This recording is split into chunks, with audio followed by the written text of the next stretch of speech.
विश्व भर में लोगों से कहना चाहता हूं, कम मेक इन इंडिया।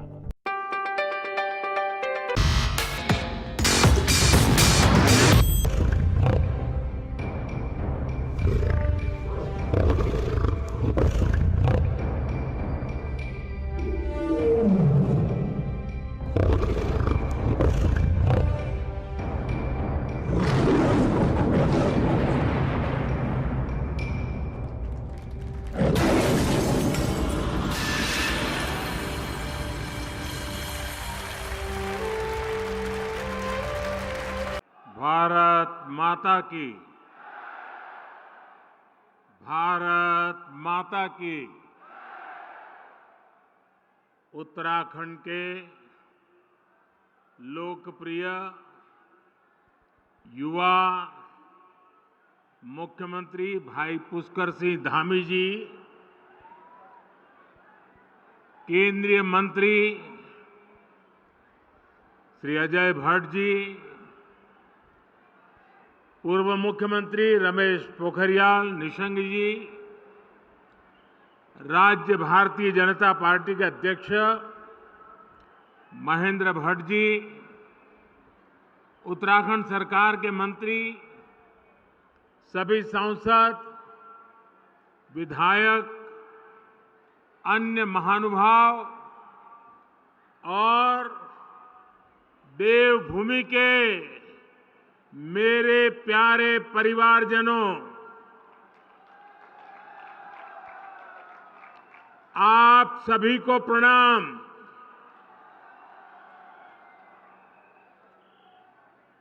आज तो उत्तराखंड ने कमाल कर दी है जी। शायद ऐसा दृश्य देखने का सौभाग्य शायद ही पहले किसी को मिला हो।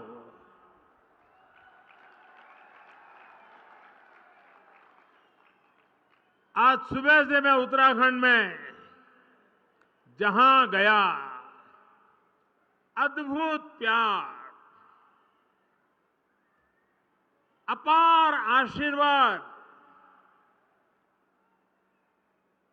ऐसा लग रहा था जैसे स्नेह की गंगा बह रही है।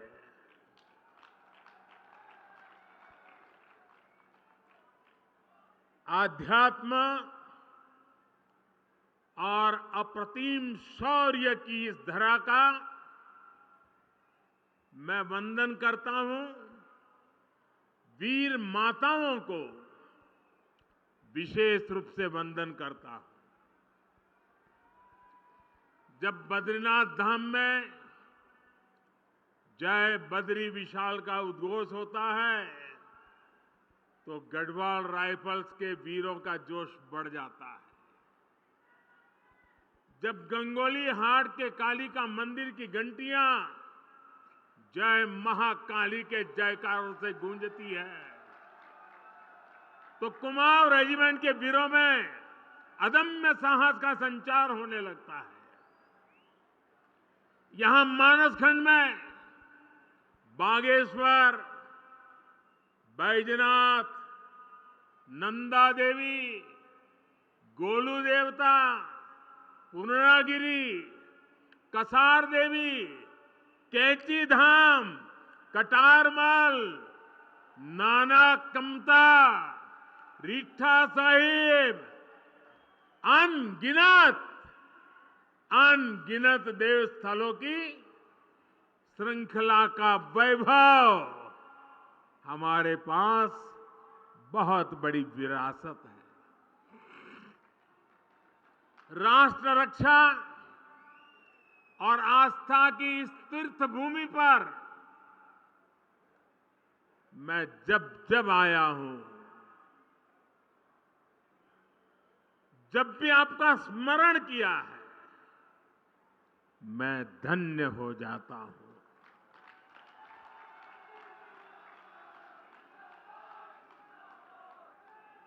मेरे परिवारजनों,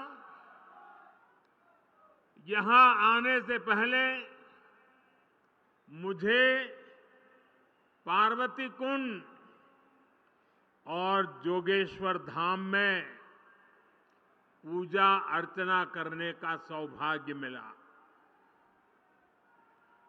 मैंने हर देशवासी के अच्छे स्वास्थ्य और विकसित भारत के संकल्प को मजबूत करने के लिए और मेरे उत्तराखंड के सारे सपने, सारे संकल्प पूरे हो, इसलिए आशीर्वाद मांगा है। कुछ ही देर पहले मेरी मुलाकात हमारी सीमा के प्रहरियों, हमारे जवानों के साथ भी हुई है। मुझे स्थानीय कला और स्वयं सहायता समूहों से जुड़ी हमारे सभी बहनें, भाई, उनसे भी मिलने का मौका मिला। यानी भारत की संस्कृति, भारत की सुरक्षा, भारत की समृद्धि से जुड़े हुए इन तीनों स्वरूप में इस प्रकार से मेरी ये नए प्रकार की यात्रा भी जुड़ गई। सभी के दर्शन एक साथ हो गए। उत्तराखंड का ये सामर्थ्य अद्भुत है, अतुलनीय है। इसलिए मेरा विश्वास है और ये विश्वास मैंने बाबा केदार के चरणों में बैठ करके व्यक्त किया था।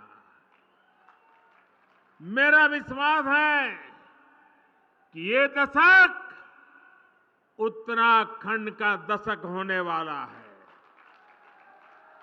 और आज मैं आदि कैलाश के चरणों में बैठ करके आया हूं।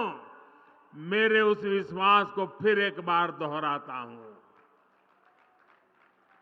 उत्तराखंड विकास की नई ऊंचाई पर पहुंचे, आप लोगों का जीवन आसान हो, इसके लिए हमारी सरकार पूरी ईमानदारी से, पूरे समर्पण भाव से और एक ही लक्ष्य लेकर के आज काम कर रही है। अभी यहां 4,000 करोड़ रुपए से अधिक के विकास कार्यों का शिलान्यास और लोकार्पण हुआ है। एक ही कार्यक्रम में 4,000 करोड़ रुपए। मेरे उत्तराखंड के भाई बहन, आप कल्पना कर सकते हैं। मैं आप सभी को इन परियोजनाओं के लिए बहुत बहुत बधाई देता हूं। मेरे परिवारजनों, मेरे लिए ना तो ये रास्ते नए हैं और न ही आप सभी साथी नए हैं। उत्तराखंड में अपनेपन की अनुभूति हमेशा मेरे साथ रहती है और मैं देखता हूं कि आप भी अपनेपन के उसी हक के साथ, उसी आत्मीयता से मुझसे जुड़े रहते हैं। अनेक साथी उत्तराखंड के दूर सुदूर गांव के भी मुझे चिट्ठी लिखते हैं। हर अच्छे बुरे वक्त पर साथ खड़े रहते हैं। परिवार में कोई नए मेहमान का जन्म हुआ हो तो भी मुझे खबर भेजते हैं। बेटी पढ़ाई में कहीं आगे बढ़ी हो तो भी चिट्ठी लिखते हैं। यानी जैसे पूरे उत्तराखंड परिवार का मैं एक सदस्य हूं, वैसे उत्तराखंड मुझसे जुड़ गया है। देश जब कोई बड़ी उपलब्धि हासिल करता है तब भी आप खुशी साझा करते हैं। कुछ सुधार की गुंजाइश अगर कहीं दिखती है तो वो भी आप मुझे बताने में कभी पीछे नहीं रहते। हाल ही में देश ने लोकसभा और विधानसभा में महिलाओं के लिए 33% सीटें आरक्षित करने का बहुत बड़ा ऐतिहासिक फैसला लिया है। 30-40 साल से लटका हुआ काम आपका भाई, आपका बेटा कर पाया है। और मजा देखिए, उस दौरान भी मुझे यहां की बहनों ने बहुत सारी चिट्ठियां भेजी है। मेरे परिवारजनों, आप सभी के आशीर्वाद से आज भारत विकास की नई बुलंदी की तरफ बढ़ रहा है। पूरी दुनिया में भारत और भारतीयों का गौरवगान हो रहा है। हो रहा है ना? हो रहा है ना? पूरी दुनिया में भारत का डंका बज रहा है ना? एक समय था चारों तरफ निराशा का माहौल था। पूरा देश जैसे मानो निराशा में डूब गया था। तब हम लोग हर मंदिर में जाकर यही कामना करते थे कि भारत जल्द से जल्द मुश्किलों से बाहर निकले। हर भारतीय सोचता था कि हजारों करोड़ के घोटालों से देश को मुक्ति मिले। सबकी कामना थी कि भारत का यश बढ़े। आप देखिए, चुनौतियों से घिरी दुनिया में, दुनिया का हाल आप देख रहे हैं। चुनौतियों से घिरी दुनिया में भारत की आवाज कितनी बुलंद होती जा रही है। अभी कुछ सप्ताह पहले ही G20 का इतना बड़ा शानदार आयोजन हुआ। उसमें भी आपने देखा कि कैसे दुनिया ने हम भारतीयों का लोहा माना है। आप मुझे बताइए, जब दुनिया भारत का गौरवगान करती है, जब दुनिया में भारत का डंका बजता है, आप बताएंगे, जवाब देंगे? मैं पूछूं, जवाब देंगे? जब दुनिया में भारत का नाम ऊंचा होता है, आपको अच्छा लगता है? पूरी ताकत से बताइए, आपको अच्छा लगता है? जब भारत दुनिया को दिशा दिखाता है तो आपको अच्छा लगता है? ये सब किसने किया है? ये सब किसने किया है? ये मोदी ने नहीं किया है। ये सब कुछ आप मेरे परिवारजनों ने किया है।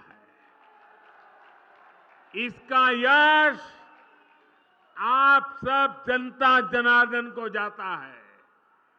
क्यों? याद रखिए क्यों? क्योंकि आपने 30 साल के बाद दिल्ली में स्थिर और मजबूत सरकार बनाकर मुझे आपकी सेवा करने का मौका दिया।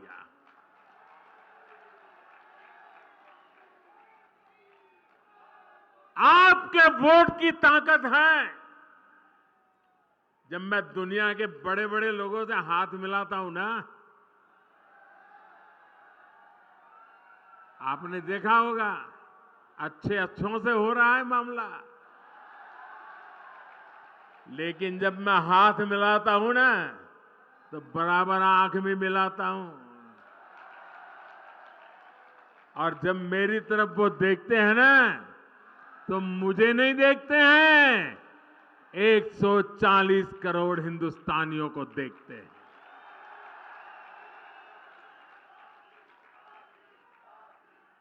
मेरे परिवारजनों, दूर सुदूर पहाड़ों पर देश के कोने कोने में जो लोग रहते हैं, हमने उनकी भी चिंता की।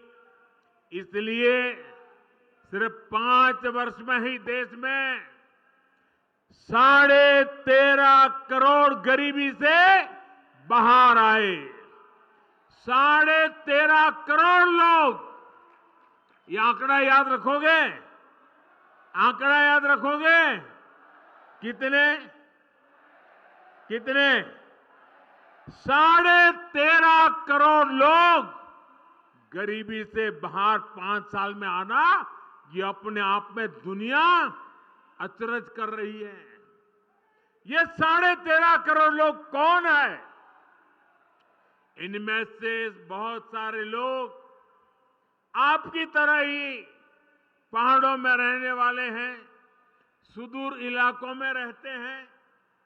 ये 13.5 करोड़ लोग इस बात का उदाहरण है कि भारत अपनी गरीबी मिटा सकता है।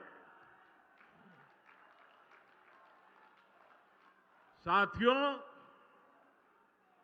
पहले नारा दिया जाता था गरीबी हटाओ, मतलब आप हटाओ, उन्होंने कह दिया गरीबी हटाओ। मोदी कह रहा है हम मिलकर के गरीबी हटा के रहेंगे। हम ओनरशिप लेते हैं, जिम्मेवारी लेते हैं और जी जान से जुट जाते हैं।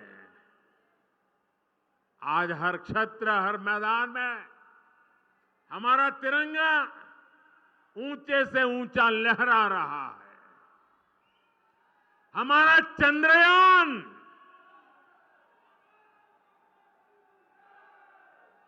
ये चंद्रयान जहां पहुंचा है, जहां दुनिया का कोई भी देश नहीं पहुंच पाया, और भारत ने जहां अपना चंद्रयान गया है, उस स्थान को नाम दिया है शिव शक्ति।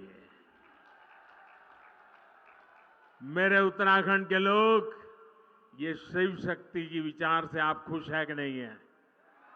आपका मन आनंदित हो गया कि नहीं हो गया? यानी वहां भी मेरे उत्तराखंड की पहचान पहुंच गई। शिव और शक्ति का योग क्या मतलब होता है, ये हमें उत्तराखंड में सिखाने की जरूरत नहीं, यहां तो डगर डगर पर साक्षात दिखता है। साथियों, स्पेस में ही नहीं, स्पोर्ट्स में भी भारत का दम आज दुनिया देख रही है। हाल में एशियाई खेल समाप्त हुए हैं। इसमें भारत ने इतिहास के सारे रिकॉर्ड तोड़ दिए हैं। पहली बार भारत के खिलाड़ियों ने सेंचुरी लगाई, 100 से ज्यादा मेडल जीतने का रिकॉर्ड बनाया। और आप जरा जोर से ताली बजाना।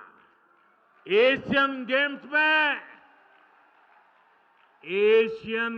में उत्तराखंड के भी 8 बेटे बेटियां अपना दमखम दिखाने गए थे और इसमें हमारे लक्ष्य सेन की टीम ने भी मेडल जीता और वंदना कटारिया की हॉकी टीम ने भी शानदार मेडल देश को दिया है। एक काम करेंगे, ये उत्तराखंड के बच्चों ने कमाल की है। एक काम करेंगे अपना मोबाइल फोन बाहर निकालिए, मोबाइल निकाल करके उसके फ्लैश चालू करिए और उन सबको, ये खिलाड़ियों का अभिनंदन कीजिए अपना फ्लैश लाइट करके। सब अपना मोबाइल फोन निकाल के फ्लैश लाइट करके, शाबाश। ये हमारे उत्तराखंड के बच्चों का अभिवादन है, हमारे खिलाड़ियों का अभिवादन है। मैं फिर से एक बार देवभूमि के मेरे इन युवा बेटे बेटियों को, इन खिलाड़ियों को फिर से अपनी बधाई देता हूं और आपने भी आज एक नया रंग भर दिया। साथियों, बैठिए, बहुत आभारी हूं मैं आपका।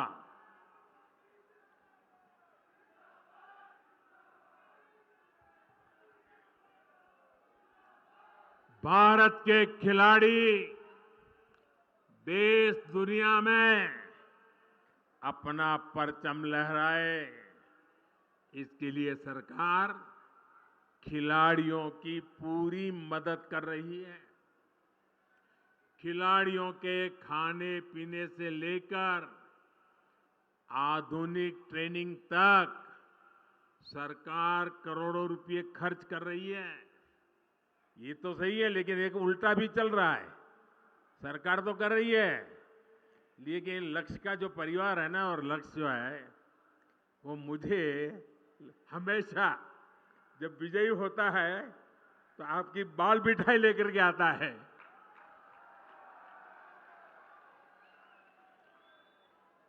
खिलाड़ियों को बहुत दूर नहीं जाना पड़े, इसके लिए सरकार जगह जगह खेल के मैदान भी बनवा रही है। आज ही हल्द्वानी में हॉकी ग्राउंड और रुद्रपुर में वेलोड्रोम स्टेडियम का भी शिलान्यास हुआ है। मेरे नौजवानों, ताली बजाइए, आपका काम हो रहा है। इसका लाभ मेरे उत्तराखंड के युवाओं को मिलेगा। मैं धामी जी और उनकी पूरी टीम को भी बहुत बहुत बधाई भी देता हूं, बहुत बहुत शुभकामनाएं भी दूंगा, जो राष्ट्रीय खेलों की तैयारी में पूरे जोश से जुटी हुई है। बहुत बहुत बधाई आपको और आपकी पूरी टीम को बधाई। मेरे परिवारजनों, उत्तराखंड के हर गांव में देश के रक्षक हैं। यहां की वीर माताओं ने वीर पुत्रों को जन्म दिया है, जो मेरे देश की रक्षा कर रहे हैं। वन रैंक वन पेंशन की उनकी दशकों पुरानी मांग को हमारी ही सरकार ने पूरा किया। अब तक वन रैंक वन पेंशन के तहत 70,000 करोड़ रुपए, उससे भी ज्यादा हमारी सरकार ने पूर्व सैनिकों को दिए हैं। इसका लाभ उत्तराखंड के भी 75,000 से ज्यादा पूर्व सैनिकों के परिवारों को मिला है। हमारी सरकार की बहुत बड़ी प्राथमिकता बॉर्डर एरियाज में विकास की भी है।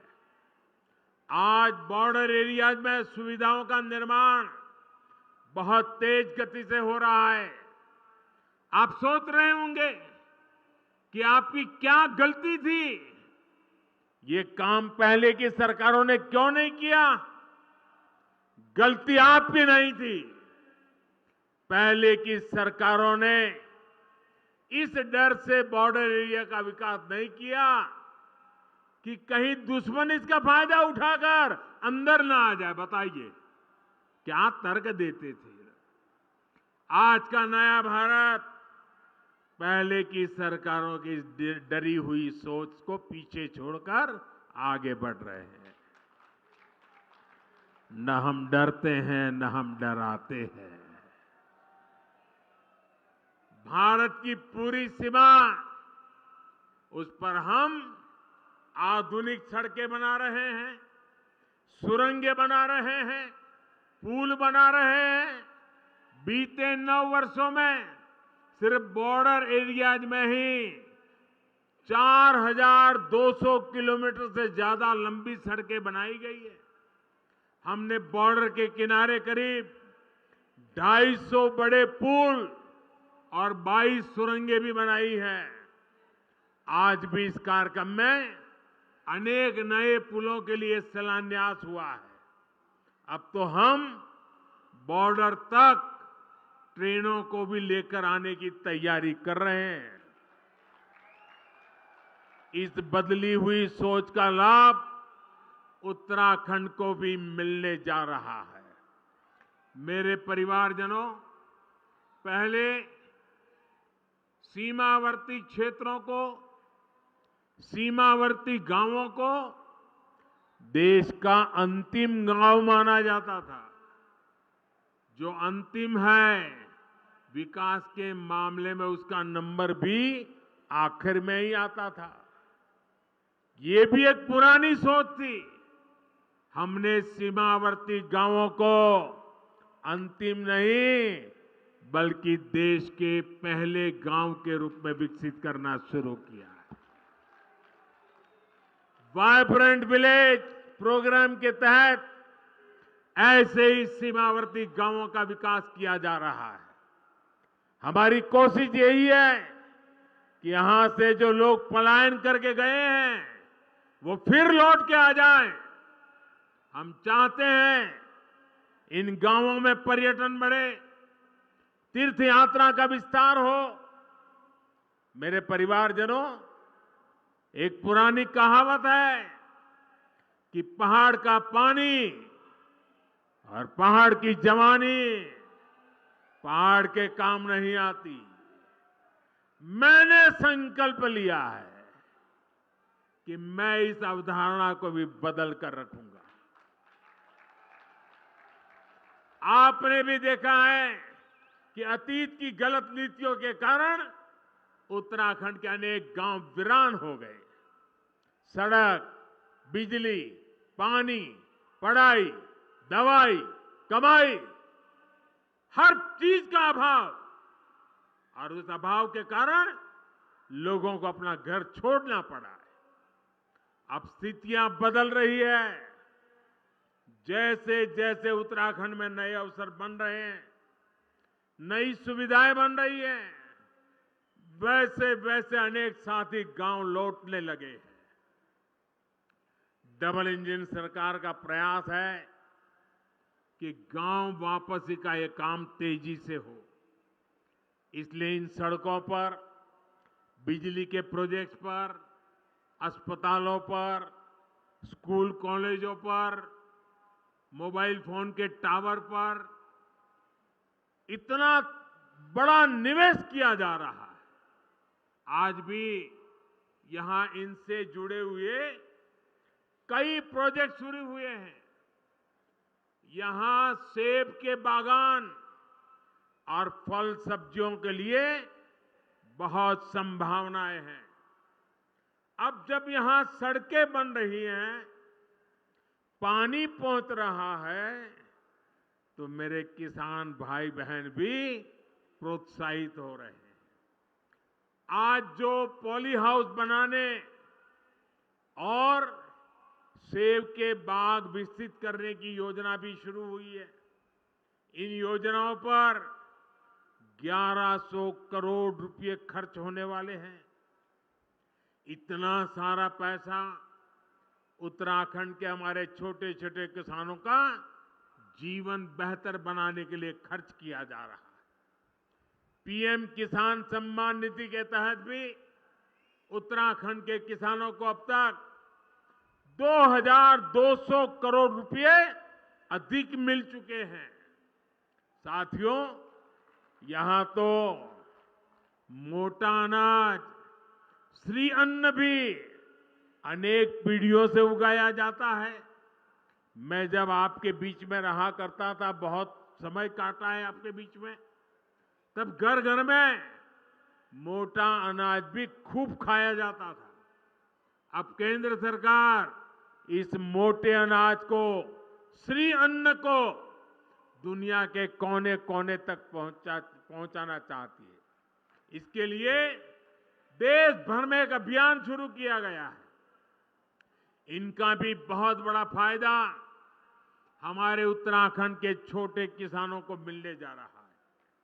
मेरे परिवारजनों, हमारी सरकार माताओं बहनों की हर मुश्किल, हर असुविधा को दूर करने के लिए प्रतिबद्ध है। इसलिए हमारी सरकार ने गरीब बहनों को पक्का घर दिया। हमने बहनों बेटियों को शौचालय बनाकर दिया, गैस कनेक्शन दिए, बैंक में खाता खुलवाया, मुफ्त इलाज जो किया, मुफ्त राशन आज भी चल रहा है ताकि गरीब का घर का चूल्हा जलता रहे।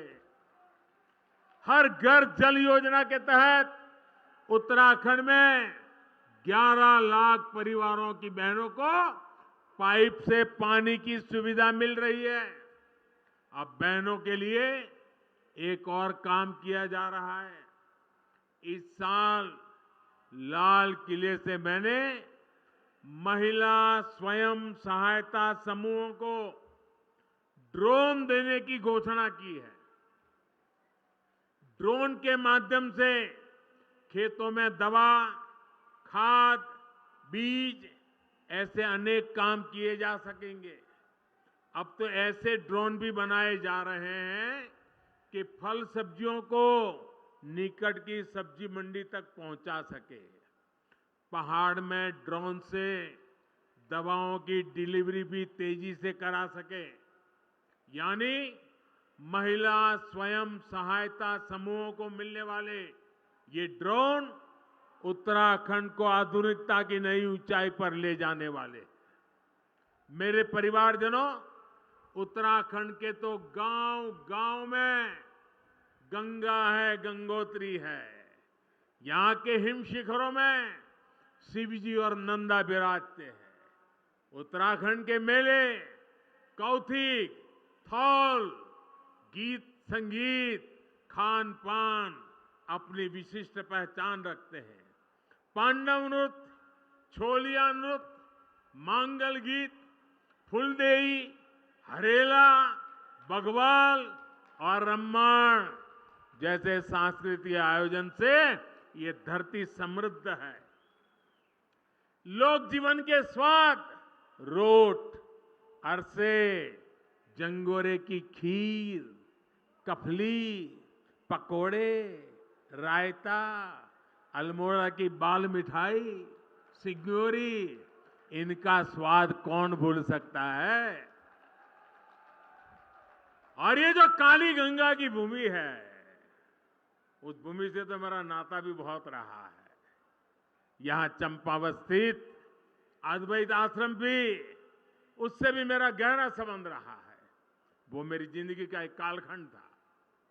मेरी कितनी ही यादें यहां के ईंच ईंच जमीन पर पड़ी हुई है। इस बार बहुत इच्छा थी कि मैं इस दैवीय परिसर ज्यादा समय बिताऊं, लेकिन कल दिल्ली में G20 से जुड़ा एक और बड़ा सम्मेलन है। सारी दुनिया के पार्लियामेंट के जो स्पीकर है G20 के, उनका एक बहुत बड़ा समिट है। और इस वजह से मैं अद्वैत आश्रम चंपावत नहीं जा पा रहा हूं। मेरी ईश्वर से कामना है कि मुझे जल्द ही इस आश्रम में आने का फिर एक बार मौका मिले। मेरे परिवारजनों, उत्तराखंड में पर्यटन और तीर्थ यात्रा के विकास से जुड़े डबल इंजन सरकार के प्रयास अब रंग ला रहे हैं। इस वर्ष उत्तराखंड में 4 धाम यात्रा के लिए आने वाले श्रद्धालुओं की संख्या 50 लाख के आसपास पहुंच रही है। सारे रिकॉर्ड टूट चुके हैं। बाबा केदार के आशीर्वाद से केदारनाथ धाम के पुनर्निर्माण से जुड़ा पहला चरण पूरा हो चुका है। श्री बद्रीनाथ धाम में भी सैकड़ों करोड़ रुपए की लागत से अनेक काम हो रहे हैं। केदारनाथ धाम और श्री हेमकुंड साहिब में रोपवे का भी काम पूरा होते ही दिव्यांग और बुजुर्ग तीर्थयात्रियों को बहुत सुविधा होने वाली है। हमारी सरकार केदारखंड के साथ साथ, और मैं आज इसलिए आया हूं, मुझे मानस खंड को भी उस ऊंचाई पर ले जाना है। केदारखंड और मानस खंड की कनेक्टिविटी पर भी हम बहुत बल दे रहे हैं। जो लोग केदारनाथ बद्रीनाथ धाम जाते हैं वे जोगेश्वर धाम, आदि कैलाश और ओम पर्वत भी आसानी से आ सके, ये प्रयास किया जा रहा है। आज जो ये मानसखंड मंदिर माला मिशन शुरू हुआ है, उससे भी कुमाऊं के अनेक मंदिरों तक आना जाना आसान होगा। मेरा अनुभव कहता है कि जो लोग बद्रीनाथ और केदारनाथ आते हैं वे भविष्य में इस और जरूर आएंगे। उनको इसी क्षेत्र का पता नहीं है और आज जरूर वीडियो जब टीवी पर देखेंगे ना, ये मोदी चक्कर काट के आया है, आप देख लेना, हर एक को करेगा यार कुछ तो होगा। और आप तैयारी करो, यात्रियों की संख्या बढ़ने वाली है। मेरा मानस खंड धम-धम होने वाला है जी। साथियों, उत्तराखंड की बढ़ती हुई कनेक्टिविटी यहां के विकास को नई ऊंचाई पर ले जाने वाली है। 4 धाम महापरियोजना से, ऑल वेदर रोड से आपको बहुत सुविधा हुई है। ऋषिकेश कर्णप्रयाग रेल परियोजना पूरी होने के बाद तो पूरे क्षेत्र का कायाकल्प हो जाएगा। इस पूरे क्षेत्र में उड़ान योजना के तहत सस्ती हवाई सेवाओं का भी विस्तार किया जा रहा है। आज ही यहां बागेश्वर से कनाली चीना तक, गंगोली हाट से अल्मोड़ा तक और टनकपुर घाट से पिथौरागढ़ तक की सड़कों का काम शुरू हुआ है। इससे सामान्य जन को सुविधा के साथ साथ पर्यटन से कमाई के अवसर भी बढ़ेंगे। मुझे खुशी है कि यहां की सरकार होम स्टे को प्रोत्साहन दे रही है। पर्यटन तो एक ऐसा सेक्टर है जहां सबसे अधिक रोजगार है और कम से कम पूंजी लगती है। आने वाले समय में तो टूरिज्म सेक्टर का बहुत अधिक विस्तार होने वाला है, क्योंकि पूरी दुनिया आज भारत आना चाहती है, भारत को देखना चाहती है, भारत को जानना चाहती है। और जो भारत को देखना चाहता है वो उत्तराखंड आए बिना भारत को देखना उसका पूरा नहीं हो सकता। मेरे परिवारजनों, बीते समय में उत्तराखंड जिस तरह प्राकृतिक आपदाओं से घिरा रहा है, उससे भी मैं भली भांति परिचित हूं। हमने अपने बहुत से स्वजन खोए हैं। प्राकृतिक आपदाओं से निपटने के लिए अपनी तैयारियों को हमें बेहतर करते रहना ही है और हम करते रहेंगे। इसके लिए आने वाले 4-5 सालों में उत्तराखंड में 4000 करोड़ रुपए खर्च किए जाएंगे। उत्तराखंड में ऐसी सुविधाओं का निर्माण किया जाएगा जिससे आपदा की स्थिति में राहत और बचाव का काम तेजी से हो सके। मेरे परिवारजनों, ये भारत का अमृत काल है। ये अमृत काल देश के हर क्षेत्र, हर वर्ग को सुविधा, सम्मान और समृद्धि से जोड़ने का काल है। मुझे पूरा विश्वास है कि बाबा केदार और बद्री विशाल के आशीर्वाद से, आदि कैलाश के आशीर्वाद से हम अपने संकल्पों को तेजी से सिद्ध कर पाएंगे।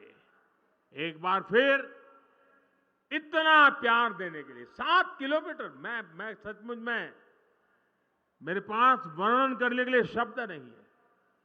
मैं हेलीकॉप्टर से निकला, 7 किलोमीटर यहां आया और आने में भी देर इसलिए हुई, 7 किलोमीटर दोनों तरफ वो ह्यूमन चेन नहीं थी, ह्यूमन वॉल थी। ऐसी भीड़ लगी थी और जैसे परिवार में कोई अवसर हो वैसे उत्सव के कपड़े पहनकर, शुभ प्रसंग के कपड़े पहन करके मंगल वातावरण में माताओं के हाथ में आरती, फूलों के गुलदस्ते आशीर्वाद देने से वे रुकते नहीं थे। ये मेरे लिए बड़ी भावुक क्षण थी। मैं आज पिथौरागढ़ को और पिथौरागढ़ जिले के सब लोगों को, इस पूरे खंड को, मेरा मानस खंड, उसने आज जो प्यार बरसाया, उत्साह दिखाया है, मैं शत शत नमन करता हूं, आपका आभार व्यक्त करता हूं। एक बार फिर आप सभी को बहुत बहुत शुभकामनाएं। मेरे साथ बोलिए, दोनों हाथ ऊपर करके पूरी ताकत से बोलिए, भारत माता की, भारत माता की, भारत माता की। बहुत बहुत धन्यवाद।